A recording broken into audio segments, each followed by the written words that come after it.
What is going on, everybody? Welcome back to another game discussion with Bring the Thunder podcast. Today we got myself, Joe. We got Landon at Thunder Fan Zone and Thunder Talk himself, Satvir. Guys, I did the preview to this game, and I was like, you know what? The Patriots have been playing some pretty good offense, some pretty good ball. The star players have been playing well. I was thinking a close game, and then especially when Hartenstein doesn't come out to play the second half, I'm like, oh, okay, this is going to be a close one. Not even close. I was wrong again. I've been wrong multiple times now. I'm not really sure what to say anymore. I mean, this team is unbelievable. They're winning by 20 every night. Doesn't matter who they're playing. The Pacers have been playing the best basketball they've been playing all season long. Halliburton's been playing the best he's played all season long in a down year. They have Siakam, who's solid. They have Turner. They got Nembhard. They got a bunch of different players. Didn't matter. Didn't matter again. I'll leave the floor to you guys right now. Didn't the Pacers just put like 150 on a team recently? 162. 160. Yeah, on 160. Washington. That's ridiculous. Yeah. For them to do that and then, come in. I said for one of our keys here was to hold them under 110, which we held them to 111 without a center in the second half. For us to just put 132 on their head as well, without both of our centers, without Aaron Wiggins, I mean, the show just keeps going. Hey, bro, don't forget about Carlson here. Yeah, no, Carlson got some early minutes, nice 4 points, but it just keeps going in the same trend. Okay, 2 men down, 2 men step up. So then we had Isaiah Joe with 19 off the bench, outstanding game. Kenneth Williams keeps doing what he's doing, 10 points off the bench. And then, our normal guys, Shai with 33, 7, and 8. Not as efficient as we've seen. We've kind of seen him in a little bit of a slump, if you want to call it, but he still put up 30 every night and with a plus 17. So I'll take that 10 times out of 10. Lou Dort, hell of a game, 6 6 of 7, 22 points. J-Dubs still coming along back from injury, but had a nice 18 and 6 on 50%. Can't complain there. And the main guy I kind of want to focus on again tonight is Casey Wallace, man. I mean, just big-time shots, big-time threes, gets to the rim. Kind of, he was having trouble, getting to the rim, making plays by himself, but he's evolved into a whole different level of player this year, and you add in his defense. I mean, what a player for OKC to have. Yeah, we definitely won that Derek Lively trade. I know Mavs fans always get on us about that trade, and I just think it's hilarious that they think they won that 1-to-1 player trade when Casey Wallace is top 10 defensive guard, and then on top of that, his offensive game is just elevating slowly, especially as his handle's getting better and better. Like, if he can turn into our lead guard coming off the bench and really provide that, ball handling, that'll take this team really, really far. And he's the guy that I'm always excited to watch because he's always in the right spots, offensively and defensively, and that's really hard to find. Between how good our roster is, I would say he's probably one of the best guys at just being at the right spots at the right times. Yep, 100%. And then, I mean, not the flashy stuff, but Caruso with 6.5 rebounds gets in plus 22. Plus 22. That's the number I like focusing on with Caruso because he's not a guy who's going to go out there and get you 20 points or 8 steals. Well, he might get 8 steals, but when he comes into the game, it's just a different level. It's just a super smart way of basketball, and we play super efficient with him on the floor, especially when he's hitting his shots. One night he could have 15 all threes. The next he could go 4 points. The next he could have 2 points, but his plus minus will still be so high because just plays the perfect basketball that OKC is looking for. What an ad! And I've seen this come up within the last couple of weeks, especially with the way Josh Giddey's been playing. They're like, oh, who won the trade? And the immediate take for most OKC people were both teams won the trade. It's just 2 different needs from teams. The Bulls need a guy like Giddey to get their offense going. We need a guy who can match up against anyone in Alex Caruso and could consistently, pretty consistently hit corner threes and wing threes. Perfect win-win scenario for both teams. We don't even need him to hit consistent 3-point shots. We need him in the big moments to hit consistent 3-point shots. That's what he's really here for. Like, he could go 0-4 in the first 3 quarters, and as long as he's hitting in the fourth quarter when we really need him, that's all that matters. And so far, from what I've seen, like, he's going to be that guy for us. So exactly, and then with you said that the big time threes, the big timely shots came the other night. It's a perfect example in LA against the Clippers. Hits that big corner three late in the fourth quarter, pretty much seals the deal.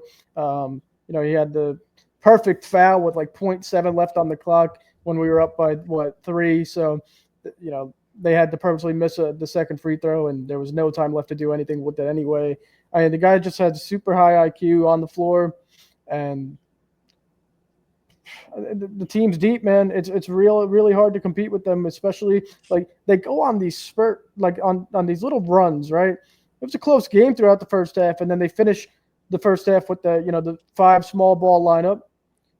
They went up by 12, and then you look into the third quarter, they're up by 20, and the rest of the game was cake. I mean, I believe they won the third quarter by 10, won the second quarter, if I'm not mistaken, by a large margin, and that's where they kind of just take those games from you. It's kind of like reminiscent of the Golden State Warriors. What they would do in the third quarter is, it's a close game in the first half, but right when that third quarter hit, game was over. It's kind of what OKC's been doing. I said it in my Instagram caption. I was expecting the Pacers to have that run at the end where they kind of close the gap and force the Thunder to put the pressure or to turn the pressure up and pull away from the Pacers, but the Pacers just kind of never made that run. I mean, the Thunder just kept their foot on the gas and kept plugging away, and Pacers just never managed to close it. To add to this, I don't think any of those guys hit 20 points on the other side, right? Like, they're all double digits, but they didn't have anyone really have a big game. Nobody 20 points. Halliburton was the top scorer with 18. Exactly. Plus minus, everyone was in negatives besides their scrubs that came in at the end too. They were all +1, but that's just because it's scrub up minutes. Right. Yeah. I think from that perspective, like we said this last game as well, with Lou Dort should be winning DPOY. At least he has a case for it. Just no centers on the court, and they're not able to have penetration into the paint the way they should. This team is just impressing me every game in the same type of fashion. But the fact that they can do it so consistently, leading up into the playoffs, is the best sign. I mean, I thought we'd have some let up. I think me and Joe were alluding to it, where these guys came out of the All-Star break a little, relaxed, and we needed them to focus up. And then eventually they did after like 4 or 5 games. And from there, we've been cakewalking teams. I mean, At this point, there's some Thunder fans out there that are getting tired of the winning. Of course, obviously we wouldn't get tired of something like that, but it can get boring when you're this successful and blowing out teams and you can't even really watch the fourth quarters. Right. When you're consistently beating teams by 20, and by the end of by the time the fourth quarter starts, the game's over. Yeah, it could get a little bit boring is the word, but I'm loving it because, I'm an OKC guy through and through, and we deserve this. It was a long time coming, and just to be this good is unbelievable. And like I said during my preview, I was pointing out like some ways that the Pacers could have beat us tonight. We had some guys out, and I wasn't thinking Hartenstein would be out in the second half, but that didn't seem to matter at all. We won our second and third quarters by 10, so that's a 20 margin. That's where the game ends right there. But I was saying, like, we just need to stop the Pacers from getting into a groove. If Halliburton shooting threes and he's running the whole team and they're going up and down the floor, that's the way they want to play. We have to play at our own pace. The Thunder, we do it. The way the Thunder play defense is a nightmare matchup for Halliburton. The way Halliburton plays, to be honest. Yeah. Especially in that first game, I don't think he scored more than 5 points against us when we played them in December. Yeah. Yeah, he had a horrible game the first round, so I didn't expect him to play that much better. And then also Lou Dort was healthy, so didn't expect him to go off anyways. Right. And I was reading, I don't have them in front of me anymore, but on the preview, I was reading, I mean, Halliburton's been going nuts. I mean, he had 24 and 8 or something. He had like 15 and 16. No, he's been solid recently. He's been playing like he was last year. And then you just run into a team with a Lou Dort, with a Cason Wallace, with an Alex Caruso, with a Shai, with a Dub, with everybody. It's just consistently every night, teams that are guard heavy get demolished by this OKC team. And we didn't just beat them by 20 straight up. We beat them by 20 with some experimentation thrown in. We threw out Carlson late in the first quarter, Dylan Jones early in the second quarter, and we closed out the first half with a 5-guard lineup. We had Shai, Caruso, Wallace, Dort, and J-Dub all on the court at the same time. And they took off. They went on a run. And then, yeah, like you said, we were experimenting. And then with that, Hartenstein goes down. By the way, right now it's just hip soreness. So another hip injury strikes Oklahoma City. But hopefully it's nothing too crazy. Rest him a few games. We should be all right. I said on my story, just glad it's not a break, a bruise, a sprain, or a strain or something like that. You don't want that heading into the playoffs. He's crucial. Yeah, I mean, that's Chet with a hip injury, Caruso with a hip injury, J-Dub with a hip injury, and now Hartenstein. So 4 players this year with hip injuries. It's like we're 80 years old. It's kind of ironic. We're like the second youngest team in the NBA. But anyway, hipitis. Yeah, we'll call it hipitis. We could get to some of these YouTube comments here. I like this one. We'll start off with Hotspot Casino. He says, I'll tell you what, if Cason was 6'6", he would be a problem. Cason's already a problem, but let me tell you, if Cason was 6'6", that would be an issue for a lot of teams, man. I think he's like 6'3" with like really long wingspan, and so like he feels like he's 6'6" anyways. Like every time the announcers are watching him play defense on the other casting side, they're always like, he feels like he's the 6th man on the roster. Like that's just causing mayhem. And it's impressive when people are talking about a guy like him that, you know, he's that level of a dog pretty much on the defensive end. Right. I mean, the fact that, like you're saying, it's super impressive that he's starting to get real notice, especially on alternate broadcasts. And we have guys like Shai, Chet, Dub, you know, Hartenstein. For him to get noticed, he's putting up big numbers and having a huge effect on the game. And we know that, but I think a lot of other teams are starting to realize that too now. Yeah. You can expect one. I mean, at this point, you can expect one dunk from him a game. The guy can just jump. I mean, I would argue he plays bigger than he is. He has a long wingspan, and he gets a lot of deflections, pokes off of that, and he also is ultra athletic for his size. The guy can just rim graze. Yeah. He's go ahead, Sapir.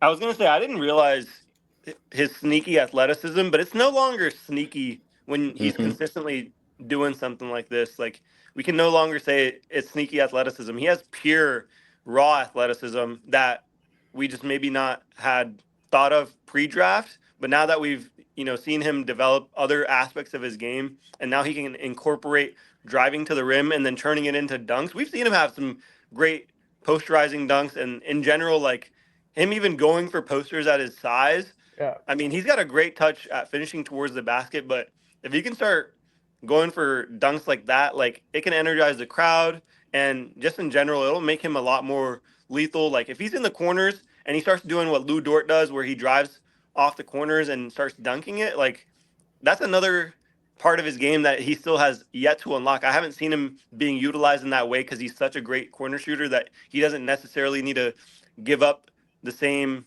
action that Lou Dort does. Like Lou Dort doesn't want to shoot such a high volume, so that's why he drives in off the corners at times, and they're closing out really hard on him. I'd love to start seeing Cason Wallace kind of do the same thing and start going for those corner posters. Yeah, I think we're going to start seeing that as he keeps coming along. Landon, I want to go back to what you said. You know, he's 6'3", but he kind of don't realize that he's that short, because a prime example is when he's guarding Jalen Brown, and Jalen Brown only has 10 points on the night and fouls out. Jalen Brown's much bigger and much taller than Cason Wallace, and you didn't even realize. Let's get to some more of these comments here. Very disciplined defensively too. Super disciplined. Yeah. You keep going on the defense. I was going to get to this YouTube comment. Oh, go ahead. The scary part is OKC is the youngest team in the NBA and is casually walking through teams on a nightly basis. Yeah, if we don't completely buy into the resting thing, which we definitely could, but I would kind of like momentum swinging our way going into the playoffs. This team could touch the 70 win mark. It's becoming more and more of a possibility. Yeah, especially with, I don't even think they're going for the 70 win mark. Yeah, that's what I was Yeah, gonna it's say. They're not it's really just going for it. I just think it's it's just happening. It's exactly. It's kind of just it's a natural thing. Right. I mean, you're going to see them start to sit guys, which we kind of already have been. I mean, Chet tonight, Hartenstein will sit. J-Dub's been injured. Aaron Wiggins has been injured. They're still winning by 20. I mean, the Kings put up decent games against teams, and they got absolutely blown out in their own home. Like I said, the Pacers have been playing outstanding basketball as of late. They get blown out. The Celtics get beat The without Grizzlies. a bunch of teams. The Grizzlies get blown out. I mean, it's just it's kind of like Sapir said. It's not that they're going for it. It's just happening, and I think it's realistic. Now, am I saying that I really want this 70 win? No, I don't really care for it. I mean, it'd be nice to have, but I'd like them to stay healthy and be ready for the postseason. But I mean, in getting those 70 wins, that would mean that we took down Detroit again on national television on ESPN, and we took down the Lakers twice. So I wouldn't mind that either. Yeah. A lot of people. I want to comment on something real quick about being the youngest team. We're young as most college teams are that are playing March Madness right now. Yep. And the impact of the Thunder, I tweeted about this. We're kind of going national with these college teams having all their players in post-game interviews. One of the teams is having, the towel thing that the Thunder do. And I mean, just the impact of the team chemistry and the way and the style that we play in is so impactful to other teams that they're copying us. And I think that's really it's just impressive that a team like this is that young and can kind of have an impact. I've never really seen anything like that from any other team, like even veteran teams or anything like that. Like the cultural impact of the Thunder is something that's also like can't be, like it has to be highlighted more than anything. Culture. Go ahead, Lane. I think some of that can be credited to Sam Presti. When he's drafting players, he doesn't look for just raw talent. He looks for guys with high character and who are going to be a plus to the team's chemistry. He doesn't want locker room killers. He doesn't want guys that will bring controversy. He just wants guys who are a good character and also can hoop on the court. Yeah, I mean, so Presti's, a genius. We all know that, but it's so hard for everyone to buy in and be so super smart and play to their role like this OKC team has. Sapir said culture. That's a huge word. Sam Presti is another, main reason. Got to give credit to Coach Mark Daigneault. I mean, you can't say that he doesn't have some type of an effect, but you also got to give credit to our leaders. I mean, Shai being one. I mean, I knew we were smart last year, but I think having Alex Caruso and Hartenstein come in kind of develop Kaysen and Chet. So it's really hard for, every single player to have a super high IQ and to play their role exactly how the team wants it. But OKC does that, and that's why they're so good. I'm not saying that they're not talented. I won't say they are the most talented team in the NBA, but they have great talent. But they do everything the right way. They play the right way. They're super smart. They bust their ass all night on the defensive side of the ball. That's why they're the best team in the NBA. We utilize our talent to its maximum potential, and that's from Sam Presti building the roster the specific way he did and the vision that he wanted alongside Mark, who coaches a specific game plan. So yeah, like you said, I don't believe we have, from like a talent standpoint, the absolute best roster in that way. But the core of the group being J-Dub, Chet, and Shai, the leadership that they have on the team and the impact that they have on the guys, it just goes, throughout the organization. And that's what we really needed. And I think it's just kind of parallels from that 2012 team. When I think back to it, like, they didn't have that cohesiveness, and they learned, like, Presley learned from that. And, when he rebuilt a similar big three this time around, he went for guys that would gel the best together. Yep. And you can see, like, no amount of paydays or winning or losing is going to break these guys apart. Like, they're not going to be like, Yeah. oh, I deserve a bigger bag or I deserve a bigger role or anything like that. That's not what they're really competing in terms of. They're just trying to play for each other. And that's a rare sight for the levels of talent that they all have. Like, Shai could easily be getting 36, 30, like 40 points a game if he wanted and didn't want to sit fourth quarters or didn't want to pass at all. 7-10 on most other teams as a first or second option. Even J-Dub, he's another guy that can go 23, 6-6 and be a first option at most other places. Yeah. But these guys want to play together. Yeah, it can't be a one-man show. We saw that in the playoffs last year with the Celtics. They had other guys like White, Holiday, Pritchard, all those guys. And I also want to say, there's been a lot of controversy around that Josh Giddey trade. I don't want to get too deep into it. I personally think it was a 1-of-1. I think it's underestimated how much of an impact Caruso has on this team from a championship perspective. He's been there, done it before, and there's nothing more valuable than adding a guy who's done it before to a young team.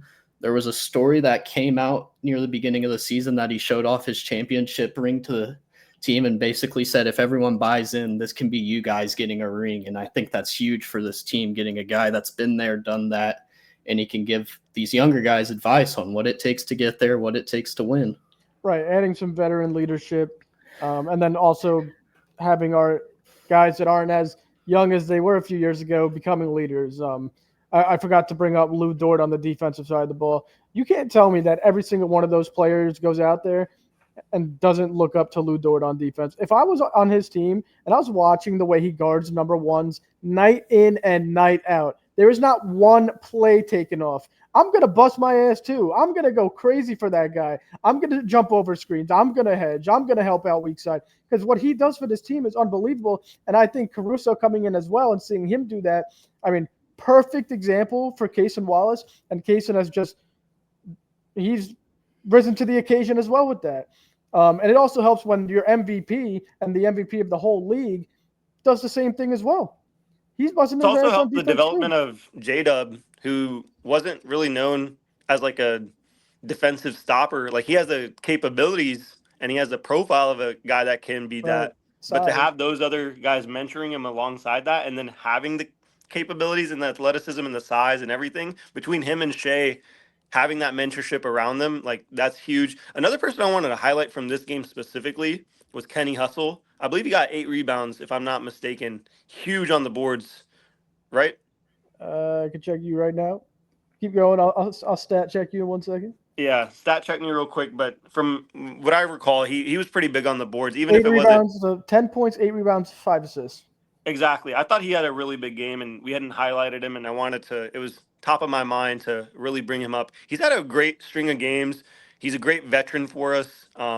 Just cool, calm, collected, and for a guy that hasn't been in a role where he's won a championship, he's a championship level caliber guy that you can just plug and play. He doesn't care what minutes, when. You'll notice he's one of those guys off the bench where when his number's called, similar to like an Aaron Wiggins, his number's called, he's ready to rock and roll right then and there. And that's rare for a guy to always be ready, especially the type of role that he has. I've called it next man up. Mm-hmm. Yeah, I mean, what OKC has is the next man up, ability because we have so many players. But the thing is, like Sapphire said, we got guys who want to come in and make a difference on the game right away. Kenny will get in that game. He'll get the ball in the corner, and if he has 2 feet, he is lacing that shit. 2 years in a row coming into tonight, shooting the exact same three-point percentage of high 39, 39.7 or something like that. Outstanding shooting from a guy off the bench. And we guys got guys like Isaiah Joe comes off the bench. If he's open, obviously he's shooting We got Aaron Wiggins, who's looking to create and shoot, which has been such a luxury for this team this year. Kaysen, Caruso. I mean, we just got guys that want it. You see a lot of teams in the playoffs. We got their bench players come in and they don't want to make the wrong play, and our guys want to make every play possible, and that's why they're not just winning. They are destroying the NBA. That's why. I've kind of labeled. They're taking the wins. They're not giving these wins. They're taking the wins from the other teams. Yeah, I've kind of labeled Kinrich as a player who just does what's needed. He does what's best for the team. He's not a guy who's going to put himself first. He doesn't really care about what goes down on the stat sheet. He's just going to come in and do whatever's needed. If that's rebounding, hustling, even shooting the three. He's been a consistent 3-point shooter this year. I'm pretty sure he's shooting threes at a pretty high rate. Yeah. But other than that, I mean, tonight, just another absolute beauty of a game. I mean, not once do you think all right, actually, I want to bring up one more thing. Pretty sure Siakam, someone's fact checked me now, but I think he ended with 16 points or something like that. Yeah. Do you know how good? No, do you know how 11. Good 11. Oh, he had 11 points. Even worse. Do you know how we lost Hartenstein? You know how good of a defensive team you have to be to hold Pascal Siakam to 11 points total in the game when you're undersized, when you have no bigs? Siakam's no joke. He can put 30 on you. He's an all-star caliber guy. Yeah, and he's another guy who won a ring too. Exactly. Just unbelievable. But let's just look forward before we wrap this up here. Monday, home against Chicago on the 31st. Little Josh Giddey reunion should be fun. Expecting an absolute blowout. We'll see who's playing. We'll do We're up to 9 wins in a row right now, right? Yes. Yeah. Last game was 8 wins. We're up to 9 wins right now. Yep. Mm-hmm. 2, 3, 4, 5, 6, 7, 8. We may be the second team to go on a 15-0 run, similar to the Cavaliers in one season. If we do that, that means we get 70. So that would be nice, huh? But so home against the Bulls. We'll update you guys on injuries, all the good stuff. And then the real game I wanted to talk about was home against the Pistons on Wednesday. Pistons are going to be hungry. We had a tough game with them in their house. They're going to want a little bit of a revenge. They've been playing outstanding basketball as well. And they get a chance to shine on ESPN on a night game. So it'll be a tough one. I don't know if Cade's going to be healthy for that because I'm pretty sure he picked up a calf injury. I don't know if he's still out, but I'm pretty sure they still just won even without him. But they're fighting with the Pacers. It looks like that a 4-5 matchup with the Pacers and Pistons is basically locked up, and getting the home court advantage is huge in that 4-5 matchup. So they should be hungry to win against us. Yeah, I think they'll still battle us really, really tough because they want that seeding. The other thing, before I forget, is something that's been consistent, and I want to bring this up for the MVP case, is no matter the injuries we've had all season long, the one guy that has remained consistent is Shai Gilgeous-Alexander. 33 points.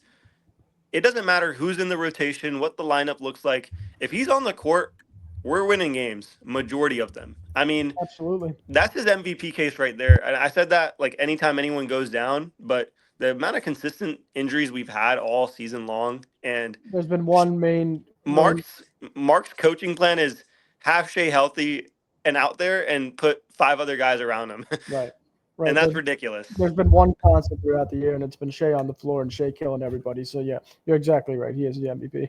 But other than that, unless you guys got any other comments? No. I feel like we touched everything. It's just kind of a broken record for the Thunder right now. Yep. All right. So, well, thank you, everybody, for tuning in live. We will also have this up tomorrow. If you are enjoying our content, give us a follow on Instagram, subscribe to YouTube, like on YouTube. We're on X, we're on Spotify, we're on Apple Podcasts, we're on everything. Basically, any platform you can name, we're on it. Mostly. But other than that, great Do that thing, Joe. I forgot how it goes. How's it go again? Oh, I got it. Thunder up, baby. Let's go.